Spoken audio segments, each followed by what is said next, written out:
What's a piece of information that you learned that feels illegal to know? If you are self-employed, meaning you have a sole prop or an S corp, the government wants you to take your sick days, so you can get paid about $5,110 from the government for taking your sick days. Additionally, if you are a business owner parent and your kids have not been able to go to school for in-person learning, the government will pay you an additional $10,000 just for taking paid family leave. Now, the real sauce is that since the kids are at home anyway, they might as well be helping you in the business. So you can put them on payroll, pay them about $12,000, and what you get a tax deduction for, and the kids don't pay any taxes on that money. From there, you take that same money, you open up a Roth IRA account, which is an investment account that pays no taxes on the growth and no taxes on the income. Now, what the guys at Wall Street are not going to tell you is that that account does not have to be invested into stocks and bonds. You can actually buy real estate inside of it. The real estate in that account, the rental income, as well as any gains from the profits for selling it, pay no taxes on it.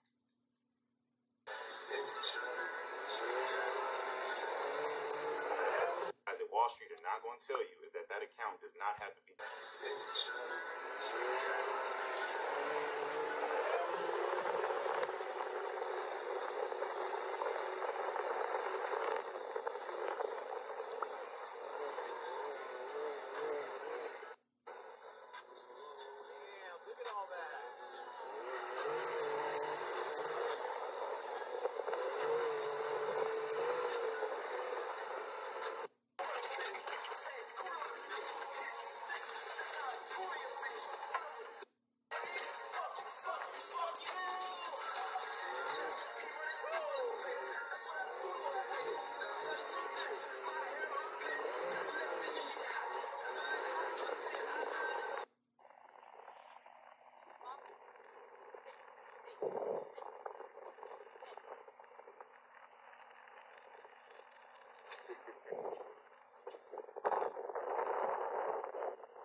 Very first thing you need is to make sure that your business is incorporated.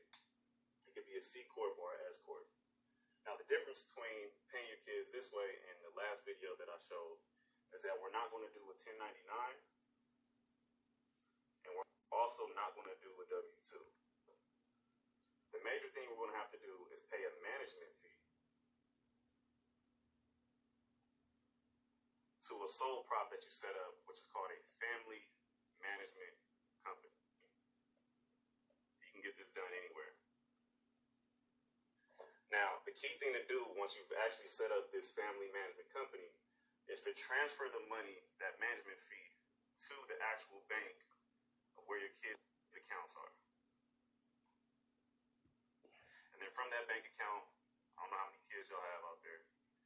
Each of the kids should have their own debit card and bank account through what is the children have to be under the age of 18, and if they are, you can pay them up to about $12,000. Well, $12,200 is the actual standard deduction for how much you can actually pay a kid. Now, this is something that your CPA probably hasn't told you, and if he hasn't, you need to change them up.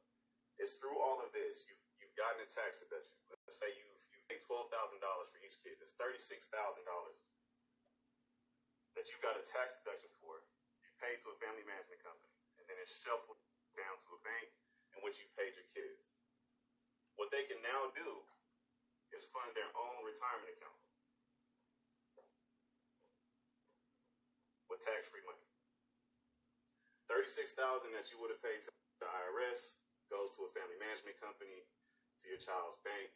They can receive that money. You can pay for any school expenses. You can pay for any football, any music lessons. And if, there's extra additional money left over, you can